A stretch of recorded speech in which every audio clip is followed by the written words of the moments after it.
విశాఖ జిల్లా Coromandel international limited సంస్థ దగ్గర కార్మికులు ఆందోళనకు దిగారు. 3 రోజుల కింద నీటి సంపులో పడి కారు డ్రైవర్ చనిపోయాడు. విషయాన్ని యాజమాన్యం గోప్యంగా ఉంచే ప్రయత్నం చేశారంటూ కార్మికులు ధర్నాకు దిగారు. కార్మికుడి కుటుంబానికి న్యాయం చేయాలంటూ డిమాండ్ చేస్తున్నారు.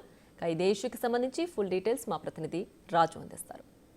మండలంలో తాత్కాలిక డ్రైవర్గా పనిచేస్తున్నటువంటి సాయికి రమణ అనే వ్యక్తి మృతి చెందినటువంటి నేపథ్యంలో ప్రస్తుతం కార్మికులందరూ కూడా ఆందోళన చేస్తున్నటువంటి పరిస్థితి అయితే కనిపిస్తుంది. మొత్తం అటు లోపలికి వెళ్లకుండా ఇక్కడ గేట్కి అడ్డంగా అయితే అటు పోలీసులు కానీ కంపెనీకి సంబంధించినటువంటి సెక్యూరిటీ అంతా మొత్తం అంతా ఉన్నటువంటి నేపథ్యంలో ఎంప్లాయీస్ ఎవరు కూడా లోపలికి రావట్లేదు. ఎందుకంటే సాయికి రమణ అనే వ్యక్తి తాత్కాలికమైనటువంటి డ్రైవర్గా పనిచేస్తున్నాడు. గత కొంతకాలంగా పనిచేస్తున్నటువంటి వ్యక్తి ఆదివారం ఉదయం ఇంటి నుంచి అయితే డ్యూటీకి వచ్చినటువంటి పరిస్థితి అయితే ఉంది. డ్యూటీకి వచ్చిన తర్వాత తిరిగి సాయికి రమణ మళ్ళీ ఇంటికి వెళ్ళినటువంటి పరిస్థితి అయితే ఉంది. కానీ సాయంత్రము అతను ఫోన్ స్విచ్ ఆఫ్ చేస్తున్నటువంటి నేపథ్యంలో కుటుంబ సభ్యులు కూడా వాళ్ళనైతే వివరాలు అడిగినటువంటి పరిస్థితి అయితే ఉంది. కానీ కుటుంబ సభ్యులకి ఏ విధమైనటువంటి వివరాలు ఉన్నటువంటి అటు కోరమండల్ యాజమాన్యం సాయంత్రం సమయంలో ఇక్కడ పనిచేస్తున్నటువంటి ఎంప్లాయీస్ని ఇచ్చి పంపించి ఆమె కుటుంబ సభ్యులను అయితే కారులో తీసుకుని వెళ్ళి హాస్పిటల్లో ఉన్నటువంటి మృతదేహాన్ని అయితే చూపించినటువంటి పరిస్థితి అయితే ఉంది. కారణాలు ఏంటో తెలియదు, ఎందుకు చనిపోయాడు ఏంటనేది తెలియనటువంటి పరిస్థితి అయితే ఉంది. అట్లా చనిపోయినటువంటి అటు సాయికి రమణ కుటుంబానికి న్యాయం చేయాలి. అదేవిధంగా యాజమాన్యం ఇతని విషయంలో అసలు చెప్పకుండా మృతదేహాన్ని అసలు ఎలా చనిపోయాడు ఏంటనే వివరాలు కూడా చెప్పకుండా తీసుకెళ్ళినటువంటి నేపథ్యంలో అటు ఫ్యామిలీ మెంబర్స్ కూడా ఉన్నారు. అదేవిధంగా తోటి కార్మికులందరూ కూడా ఆందోళన చేస్తున్నటువంటి అసలు మీకు సంబంధించి అసలు ఏమన్నా తెలియజేసినట్టు ఏమన్నా ఉందా? అతను చనిపోయిన తర్వాత మీకు ఎలా తెలిసింది? ఫస్ట్ చనిపోయాడని సంగతి మాకు నిన్న ఉదయం వరకు తెలియదండి. నిన్న ఆదివారం ఉదయం డ్యూటీకి వచ్చారండి. ఆ తర్వాత 5 నుంచి ఫోన్ చేస్తుంటే ఫోన్ స్విచ్ ఆఫ్ వస్తుందండి. మధ్యలో ఆదివారం నైట్ 11 గంటలకి ఇద్దరు వచ్చారు, కనిపించలేదు. ఇంటికి వచ్చాడా అని అడిగారు కానీ కనిపించలేదని అనలేదు. వాళ్ళు ఇంక రాలేదని కానీ వెళ్ళిపోయారండి. అంటే ముందుగానే వీళ్ళకి తెలుసా అప్పటికే చనిపోయి ఉంటాడని? ఈ కోరమండలం వాళ్ళకి సంబంధించి తెలియదు సార్, ఆ విషయం తెలియదు సార్.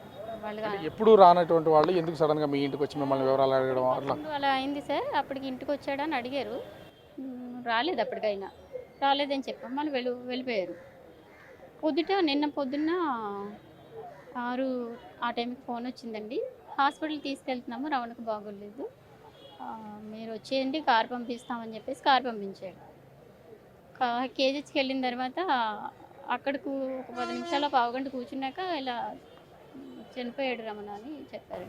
అసలు రమణని ఎప్పుడు హాస్పిటల్లో జాయిన్ చేశారు? అప్పటికి వచ్చేసరికి బ్రతికున్నాడా చనిపోయాడు అనే వివరాలు హాస్పిటల్ వాళ్ళు కానీ ఎవరైనా మీకు ఏమైనా చెప్పారా?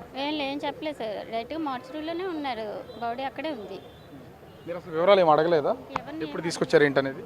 లేదు సార్, అప్పుడే తీసుకెళ్లారు, మా ముందే బాడీ వెళ్ళింది. ఆ తర్వాత మేము వచ్చాము, బ్రతికున్నాడని అనుకున్నాము, చనిపోయాడని సంగతి అక్కడికి వెళ్ళాక వాళ్ళు చెప్పారు. మీకు ఏమైనా అనుమానాలు ఉన్నాయి? మీ నాన్నగారికి సంబంధించి ఇట్లా చనిపోయారు కదా, అసలు మీకు ఏమైనా అనుమానాలు ఏమైనా ఉన్నాయి? అంటే ఇంకా ఎలా చనిపోయారు, అక్కడికి ఎందుకు వెళ్ళారు అని డౌట్ ఉంది. సో వాళ్ళు మీకు ఏమి చెప్పకుండా మీ దగ్గరికే రావడం, మీ వచ్చినటువంటి వ్యక్తులు హాస్పిటల్కి తీసుకెళ్తారు రావండి, ఒంట్లో బాగాలేదని చెప్పి మార్చిరీలో శవాన్ని చూపించారు కదా, మీకు ఎట్లాంటి అనుమానం? మాకేం తెలియదు, అక్కడ బావిలో పడిపోయి చనిపోయారని మాత్రమే చెప్పారు, ఇంకేం చెప్పలేదు మాకైతే. ఏం కోరుతున్నారమ్మా, అసలు ఏం కోరుతున్నారు మీరు? ఆర్థికంగా పిల్లలకి ఏమైనా సాయం అంటే వాళ్ళ భవిష్యత్తు కోసం. ఇక్కడ ఉన్నటువంటి వాళ్ళు కూడా చాలామంది అంటే చిన్న పిల్లలు ఉన్నటువంటి నేపథ్యంలో అది ఏంటి, ఎందుకు చనిపోయి ఉంటాడు ఏంటి అసలు వివరాలు ఏమన్నా తెలుసా? కుటుంబ సభ్యులు ఏమో ఏమీ తెలియదు అని చెప్తున్నారు. ఇక్కడ ఇంతమంది కార్మికులు ఒక వ్యక్తి కోసం బయటకు వచ్చినటువంటి పరిస్థితి కూడా ఏం తెలియదు. 4:30 అంతా మాకు టచ్లో ఉన్నాడు, 4:30 తర్వాత నుండి 5:05 దాకా టచ్లో లేడు. అయితే ఎదుగుతున్నారు, ఎక్కడో ఉన్నారని చెప్పారు. అలాగే అనుకున్నాం. ఆ రోజంతా మిషన్ తెల్లారులా అంత బాడీ తీసి హాస్పిటల్ జాయిన్ చేశారు. అమ్మ మిమ్మల్ని ఇలాగ మీ ఆయన ఇలాగ హాస్పిటల్లో జాయిన్ చేసామ్మా, బాగాలేదు అన్నారు, అంతవరకే. తర్వాత వెళ్ళి చూస్తే అక్కడ చనిపోయాడు. ప్రతిరోజు డ్యూటీకి ఎన్ని గంటలకు వస్తాడు, తిరిగి ఇంటికి ఎన్ని గంటలకు వెళ్తాడు? మార్నింగ్ షిఫ్ట్ వెళ్తాడండి, తర్వాత 8కి వెళ్ళి 11, 12:30 కల్లా ఇంటికి వస్తాడు. ఈరోజు 2 షిఫ్ట్లు చేద్దామని ఉండిపోయాడు. మరి అక్కడ వెళ్ళి ఏం జరిగిందో అది చచ్చిపోయే స్పాట్ కూడా కాదు. మరి ఏమైనా ఉన్నాయా ఫ్యామిలీ మెంబర్స్ మీకు అందరికీ అనుమానాలు ఏమైనా ఉన్నాయా? ఏం లేవండి, ఇతనికంటే మంచి నేమ్ ఉంది కంపెనీలోని, మంచి డ్రైవరు అది ఇదని చాలా వరకు అందరు చెప్తున్నారు. అయితే మరి ఏమైనా సూసైడా, ప్రమాదం, ఆత్మహత్య ఇట్లా లేదా ఎవరన్నా చేసి ఉండొచ్చా అనేది? అదేం లేదండి, నాకు తెలిసిన మటుకు అదేం లేదు. బై మిస్టేక్లో కాల్ జారి పడిపోవడం ఏదో జరిగి ఉండాలేమో, కానీ అంతవరకు అయితే లేదు. గొడవలు ఉంటే ఏ రోజన్నా మా పోలీసులు ఏం చెప్తున్నారండి అసలు? పోలీసులు ఏంటంటే వాళ్ళు ఇచ్చిన అమౌంట్ కొద్దిగా చూసుకొని చేసుకోండి అమ్మా, మీకు కూడా బాగుంటుంది కదా అని చెప్పేసి అంటున్నారు. నష్టపరిహారం ఏం కోరుతున్నారు అసలు? ఇప్పుడు ఉండే ఉన్న పిల్లలు ఆడపిల్లలుగా ఉన్నట్టు వాళ్ళకి ₹1 దారి చూపించమని చెప్తున్నాను. ఉన్నది 2 ఆడపిల్లలు, వాళ్ళకి దారి చూపించడానికి మేము ఎంత కష్టపడుతున్నాం. వాళ్ళకి ఏం లేదండి అసలు. అది అంతే. ఇంకా దాని గురించి ఇదంతా ఫైట్ కార్మికులు కూడా అందుకే సపోర్ట్గా మాకు నిలబడ్డారు.